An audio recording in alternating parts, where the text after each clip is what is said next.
Sir Iran president helicopter యాక్సిడెంట్‌లో చనిపోయాడు అని వార్తలు రావడం చూస్తున్నాం సార్.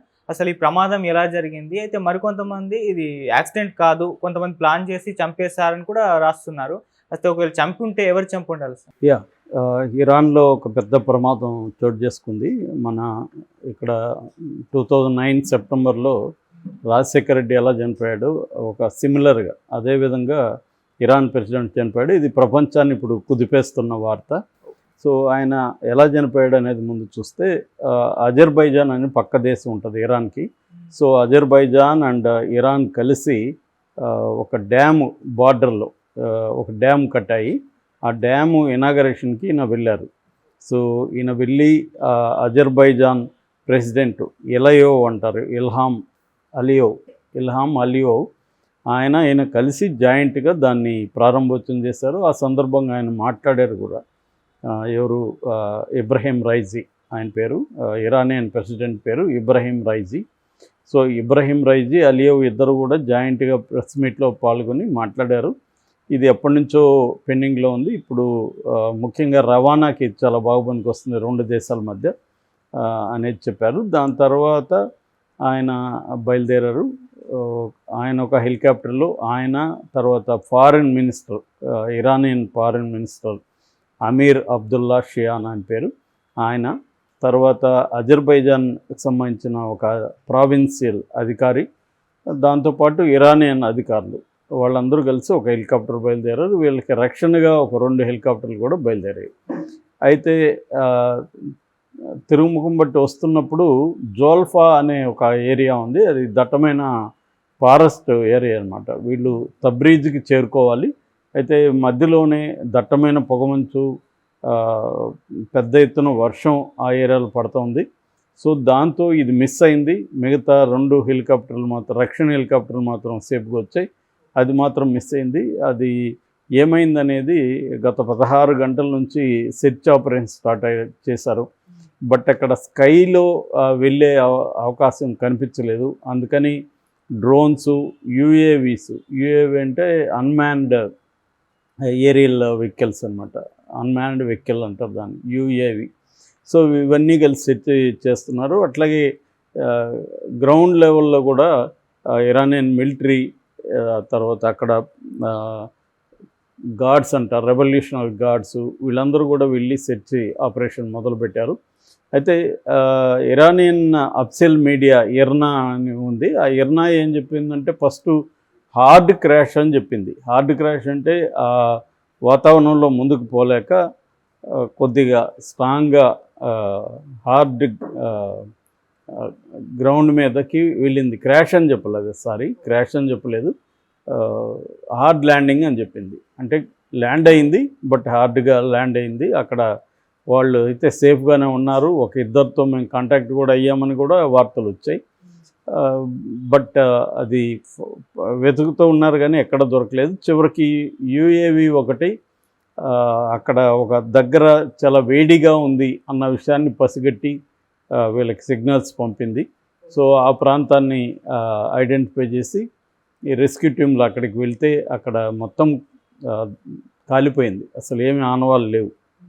సో, అందులో ఉన్న అందరూ కూడా చనిపోయారు. సో, ఇది ఇప్పుడు డిక్లేర్ చేశారు. ఆల్రెడీ అక్కడ సుప్రీం లీడర్ అయతుల్లా అల్ ఖొమైనీ ఆయన అనౌన్స్ చేశారు. సో, 16 గంటల లోపల వాళ్ళు కొత్త ప్రెసిడెంట్ని ఎన్నుకోవాలి. ఇప్పటికైతే మహమ్మద్ మొక్బర్ ఆయన వైస్ ప్రెసిడెంట్ ఉన్నాడు. ఆయన ఇది చేస్తాడు. దేశం అంతా కూడా ప్రార్థనలు చేస్తారు ఈ 16 గంటలు. మనకి ఇక్కడ ఎట్లయితే వైఎస్ఆర్ చనిపోయినప్పుడు అప్పట్లో ఉమ్మడి ఆంధ్రప్రదేశ్లో అందరూ కూడా ప్రేయర్స్ చేయడం, గుళ్ళకి వెళ్ళడం ఇలాగ చేశారు. సో, మనకైతే దాదాపు 25 గంటలు మనకి ఫైండ్ అవుట్ చేయలేకపోయినాం పౌరాల గుట్టలో. సిమిలర్గానే జరిగింది ఇది కూడా 16 గంటల నుంచి ఆ దేశంలో అందరూ కూడా ఆయన క్షేమంగా రావాలని ప్రేయర్ చేస్తున్నారు. సో, కానీ క్రాష్ అయిపోయి చనిపోయారు. సో, ఇక్కడ ఆయనకి డౌట్లు వస్తున్నాయి. ఎందుకంటే రక్షణ హెలికాప్టర్లు 2 ఉన్నప్పుడు ఆ 2 సేఫ్గా రావడం ఏంటి, దీనికి మాత్రం ఎందుకు జరిగింది అనేది. మనకైతే ఒకటే హెలికాప్టర్ వెళ్ళింది, రక్షణకి ఏమి లేదు. ఏది వైఎస్ఆర్ వెళ్ళినప్పుడు. సో అందువల్ల మనకి అక్కడ నుంచి ఏం వివరాలు కూడా తెలియదు. సో కానీ ఇక్కడైతే క్లియర్గా 2 హెలికాప్టర్లేమో సేఫ్గా ఉన్నాయి. ఇది ఎందుకు పోయిందనేది ఇది ఆల్రెడీ రష్యాలో మీడియా కావచ్చు, రష్యన్ అధికారులు కావచ్చు, ఇది క్లియర్గా హత్యే, దీన్ని యుఎస్ గవర్నమెంటే చేసింది. ఎందుకంటే గత కొంతకాలంగా ఇరాన్కి యుఎస్కి మధ్య కూడా ఒక ప్రచ్ఛన్న యుద్ధం జరుగుతుంది. ఎందుకంటే ఇరాన్ డైరెక్ట్గానే ఇజ్రాయెల్ని అటాక్ చేసింది. సో దానికి రిటాలియేషన్గా ఇజ్రాయెల్ కూడా అటాక్ చేసింది. అంటే ఇరాన్ చేయడానికి కూడా ముందుగా ఇజ్రాయెలే తన మిలిటరీ లీడర్ని చంపింది సిరియాలో. సో సిరియాలో ఉండే ఇరానియన్ కౌన్సులేట్ మీద దాడి చేసింది ఇజ్రాయెల్. అందులో ఇరానియన్ ఒక మిలిటరీ లీడర్ చనిపోయారు. ఆయనతో పాటు ఒక 6 మంది చనిపోయారు. దానికి రిటాలియేషన్గా ఇరాన్ ఒక సేఫ్గా, అంటే జనావాసాల మీద కాకుండా ఓన్లీ స్ట్రాటజిక్ ప్లేసెస్ మీద మాత్రమే ఇజ్రాయెల్ మీద దాడి చేసింది. దానికి ప్రతీకారంగా వాళ్ళు కూడా అలాంటి మెథడ్లోనే చేశారు. అయితే దీని విషయంలో ఇరాన్ని చాలా సీరియస్గా అమెరికా అబ్జెక్ట్ చేసింది. దాంతో అమెరికాకు ఇరాన్ మధ్య కూడా ఒక మాటల యుద్ధం నడిచింది. చాలా విషయాల్లో ఇరాన్ మీద ఆంక్షలు కూడా విధించింది. మనం ఆ మధ్య కూడా చెప్పుకున్నాం. మన మోడీ ఇరాన్ ఆక్యుపేషన్లో ఉన్న ఒక షిప్, ఇజ్రాయెల్ షిప్లో ఇండియన్స్ ఉంటే వాళ్ళని విడిపించుకోవడానికి ఒక ఒప్పందం చేసుకున్నారు ఇరాన్తో. దాని మీద కూడా అమెరికా ఆగ్రహం వ్యక్తం చేసి ఒక రకంగా ఇండియాను బెదిరించింది కూడా. మీరు ఇరాన్తో కానీ ఒప్పందాలు చేసుకుంటే ఆ ఆంక్షలు మీకు కూడా వర్తిస్తాయని. సో దాన్ని కూడా తీవ్రంగా వ్యతిరేకించింది ఇండియన్ గవర్నమెంటు. అంటే మనకి ఎవరితోనైనా ఒప్పందాలు చేసుకునే హక్కు ఉంటుంది. ఇది సార్వభౌమ దేశం, సావరణ దేశం. నీకు పడకపోతే మాకు కూడా పడకూడదనే రూల్ ఏముంటుంది? అమెరికాకు పడలేదు దాంతో. సో అమెరికా ఆంక్షలు విధించాం కాబట్టి మీరెవరు ఇంకా చేయొద్దంటే ఎలాగా? సో అందుకని అమెరికా మీద కూడా ఇది చేశారు. సో ఇప్పుడు ఇరాన్ ప్రెసిడెంట్ని చంపే అవకాశం ఎవరికి ఉంది? ఇద్దరికే ఉంటుంది, అమెరికా అండ్ ఇజ్రాయెల్కి. సో ఇద్దరు కూడా ఏదో ఒకటి చేసి ఉండొచ్చు అని నమ్ముతున్నారు. బట్ ఇరాన్ అయితే అఫిషియల్గా ఎక్కడ డిక్లేర్ చేయలేదు. అది ప్రమాదమే అని ఇప్పటివరకు చెప్తుంది. మేబీ దాని మీద ఎంక్వైరీ చేసి ఆ ఎంక్వైరీలో ఏమన్నా వాళ్ళకి డౌట్ఫుల్గా ఉంటే, ఏమన్నా చేసి హెలికాప్టర్ని కూల్చారా అన్న డౌట్ ఉంటే మాత్రం అప్పుడు ఇది చాలా పెద్ద ఇష్యూ అవుతుంది వరల్డ్ వైడ్గా. ఎందుకంటే ఒక దేశ ప్రెసిడెంట్ని చంపారంటే ఆ దేశం ఊరుకోదు కదా, ఖచ్చితంగా ఇజ్రాయెల్ మీద అటాక్ చేసే అవకాశం ఉంది. ఆల్రెడీ మాకు అనుభవం ఉందని కూడా వాళ్ళు చెప్తున్నారు. సో రెండోది ఏంటంటే ఇప్పుడు జియో పొలిటికల్ వార్ సిచ్యువేషనే చాలా వొలాటైల్గా ఉంది. అంటే చాలా సందిగ్ధంలో ఉంది.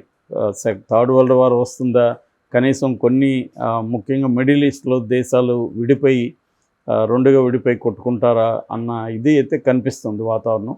అయితే రెండు వైపులా కూడా కొంత సంయమనంతో పాటిస్తున్నారు. అంటే పెద్దవారు అనేది ఎవరికి కూడా ఇష్టం లేదు.